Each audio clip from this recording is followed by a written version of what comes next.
اس video میں ہم پڑھیں گے کمپاؤنڈ پریپوزیشنز کے متعلق۔ کمپاؤنڈ کہتے ہیں کسی ایسی چیز کو جو کہ دو یا دو سے زیادہ چیزوں سے مل کر بنتی ہے، اور پریپوزیشنز جملوں کے اندر ایسے الفاظ ہوتے ہیں جو کہ دو چیزوں کے آپس کے تعلق کے متعلق بتاتے ہیں۔ مثال کے طور پر اس جملے میں the book is on the table یعنی کتاب میز کے اوپر ہے، لفظ on جو ہے اس کی مدد سے پتہ چل رہا ہے کہ بک جو ہے یعنی کتاب ٹیبل کے کس طرف ہے، وہ اس کے اوپر ہے، لہٰذا اس جملے میں لفظ on جو ہے یہ ہے ایک پریپوزیشن۔ تو جیسے کہ کمپاؤنڈ کا مطلب ہوتا ہے دو یا دو سے زیادہ چیزیں، تو اس طرح سے کمپاؤنڈ پریپوزیشن جو ہوتی ہے اس میں دو یا دو سے زیادہ الفاظ مل کر ایک پریپوزیشن کا کام دیتے ہیں۔ مثال کے طور پر ان مختلف کمپاؤنڈ پریپوزیشنز کو ایک ایک کر کے دیکھتے ہیں۔ along with، تو اب یہاں دو الفاظ یعنی along اور with مل کر بنا رہے ہیں ایک پریپوزیشن، لہٰذا یہ ہے ایک کمپاؤنڈ پریپوزیشن، اور along with کا مطلب ہے ساتھ۔ جیسے کہ اگر اس کمپاؤنڈ پریپوزیشن کا ایک جملے میں استعمال کیا جائے تو اس طرح سے ہم کہہ سکتے ہیں You are invited along with your family، یعنی آپ کو آپ کی فیملی کے ساتھ مدعو کیا جاتا ہے یعنی بلایا جاتا ہے، یا پھر یوں بھی کہہ سکتے ہیں کہ آپ کو آپ کے خاندان والوں کے ساتھ بلایا گیا ہے۔ تو اس جملے میں یو یعنی آپ اور فیملی یعنی خاندان، ان دونوں الفاظ کے درمیان along with کے الفاظ کی مدد سے تعلق پیدا کیا گیا ہے۔ جیسا کہ along with کا مطلب ہے ساتھ، تو یہاں یہ پتہ چل رہا ہے کہ یو اور فیملی ایک ساتھ بلائے گئے ہیں، تو لہٰذا وہ ایک ساتھ جائیں گے۔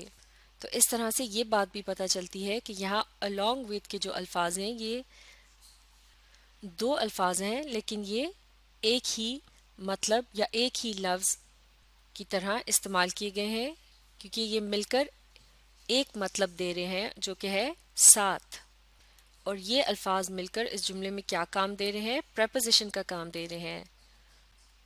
تو انہیں کیا کہیں گے؟ یہ ہے ایک کمپاؤنڈ پریپوزیشن۔ اسی طرح سے یہ باقی کی کمپاؤنڈ پریپوزیشنز ہیں، جیسے کہ اکارڈنگ ٹو یعنی مطابق۔ مثال کے طور پر ایک جملے میں اس کا استعمال دیکھتے ہیں She has stood first according to the result، یعنی وہ اول آئی ہے نتیجے کے مطابق۔ تو اس جملے میں she اور result کے الفاظ کے اندر جو آپس میں ریلیشن یا تعلق بتایا گیا ہے اس کو according to یعنی مطابق کے الفاظ سے واضح کیا گیا ہے، یعنی according to کے الفاظ جو ہیں وہ she اور result کے آپس کے تعلق کے متعلق بتا رہے ہیں، لہٰذا یہ ایک پریپوزیشن کا کام دے رہے ہیں، اور چونکہ یہاں یہ ایک سے زیادہ الفاظ ہیں لہٰذا یہ بن جاتا ہے ایک کمپاؤنڈ پریپوزیشن۔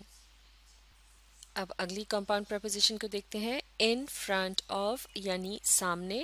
تو یہاں تین الفاظ مل کر ایک ہی مطلب دے رہے ہیں جس کا مطلب ہے سامنے۔ ایک جملے میں اس کمپاؤنڈ پریپوزیشن کا استعمال دیکھتے ہیں He is standing in front of the gate، یعنی وہ گیٹ کے سامنے کھڑا ہے۔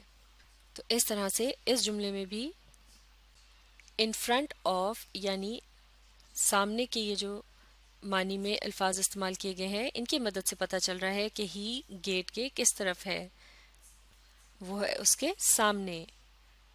تو اس طرح سے ہی اور گیٹ کے آپس کے تعلق کو ان فرنٹ آف کے الفاظ بیان کر رہے ہیں، یعنی یہ ایک پریپوزیشن کے طور پر استعمال کیے گئے ہیں، اور چونکہ یہاں ایک سے زائد الفاظ مل کر پریپوزیشن کا کام دے رہے ہیں لہٰذا یہ کہلائے جاتے ہیں کمپاؤنڈ پریپوزیشن۔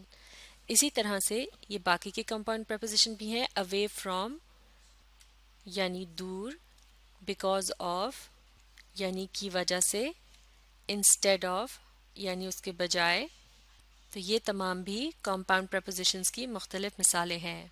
تو ان ایگزامپلس کو سمجھنے کے بعد اب ہم آسانی سے بتا سکتے ہیں کہ کمپاؤنڈ پریپوزیشنز کیا ہوتے ہیں۔ Compound prepositions are two or more words working together as one word and functioning as a preposition، یعنی compound prepositions جو ہوتے ہیں، معاف کیجیے گا prepositions کی spelling درست نہیں تھے، انہیں درست کر دیا گیا ہے۔ تو compound prepositions کیا ہوتے ہیں؟ یہ دو یا دو سے زیادہ الفاظ ہوتے ہیں جو مل کر ایک لفظ کا کام کر رہے ہوتے ہیں، اور ایک جملے کے اندر یہ ایک پریپوزیشن کا کردار ادا کرتے ہیں، یعنی یہ دو چیزوں کے آپس کے تعلق کے متعلق بتاتے ہیں۔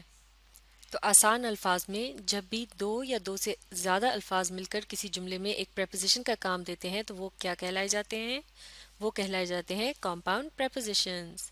تو یہ تھی کمپاؤنڈ پریپوزیشنز کی پہچان۔ اسے اچھی طرح سے سیکھنے کے لیے آپ اس ویڈیو کو ری پلے کیجئے اور اس کے ساتھ ساتھ پڑھنے اور سمجھنے کی کوشش جاری رکھیے۔